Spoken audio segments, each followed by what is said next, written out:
Thank you, Mr. Chairman. Appreciate it. Director Nesvik, thanks for being here today. I appreciate your willingness to hear about the concerns I have with Colorado's wolf reintroduction program. This program wasn't done through best science.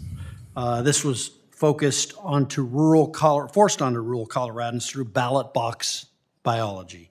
From urban communities like Boulder and Denver that will likely never have an encounter with a wolf in their backyard, but they're forcing it on to rural Coloradans.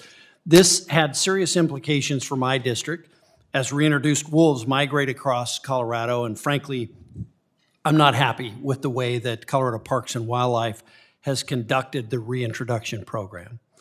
As we've talked about recently, there have been some issues with Colorado's management with wolves. What's the service done to address these challenges? Yeah, so thank you, Congressman Crank, and I have heard from many of your constituents, and I agree that there is certainly concern in Colorado about the way in which the current program is being managed. We did evaluate and look at the original agreements that were put in place, as well as a 10J rule that was issued to Colorado, and we determined that their original 10J permit allowed them to go only to specific states in the Northern Rocky Mountain, the Northern Rocky Mountain population of wolves.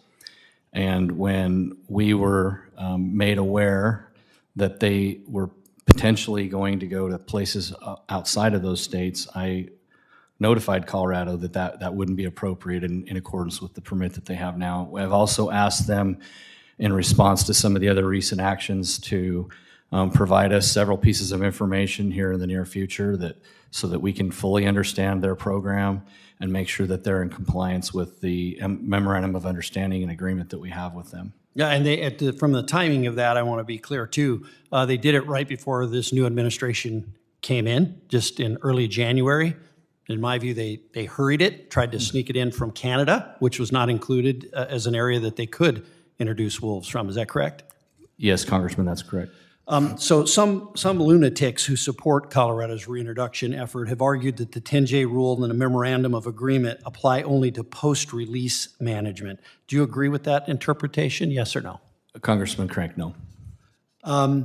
Okay, does Fish and Wildlife consider the authorities granted to Colorado Parks and Wildlife under the 10J rule and the MOA to apply to the full scope of the reintroduction program, including wolf translocation and source populations?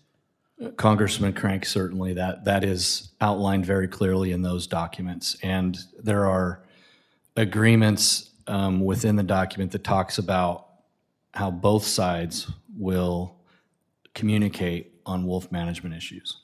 And so Fish and Wildlife has full authority in your view, and I would argue a responsibility to conduct oversight for Colorado Parks and Wildlife's translocation activities. Congressman Crank, certainly, and they're a listed species under the Endangered Species Act, and they're operating using a provision of the Endangered Species Act, Section 10, under a 10J permit. As of June 2025, 5 of the 15 wolves imported from British Columbia have died, a 67% survival rate. According to the state plan, a survival rate below 70% within 6 months should trigger a translocation protocol review.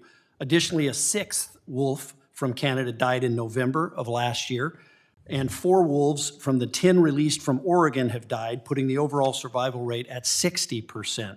As part of the Fish and Wildlife's continued oversight over Colorado's management of the reintroduction program, I understand you have requested documents from CPW. I'd like to request that your staff look into the survival rate outlined in Colorado's management plan, and if Colorado Parks and Wildlife is following the protocol review requirements. Would you do that? Yes, sir. We will do that. Great. I appreciate you. I appreciate your oversight over this. Most of the population, quite frankly, of Colorado, if they had it to do over again, probably wouldn't do ballot box biology, quite honestly. And I know that the people who have to deal with those wolves in rural areas around Colorado never supported it and don't to this day. Thank you, and I yield back.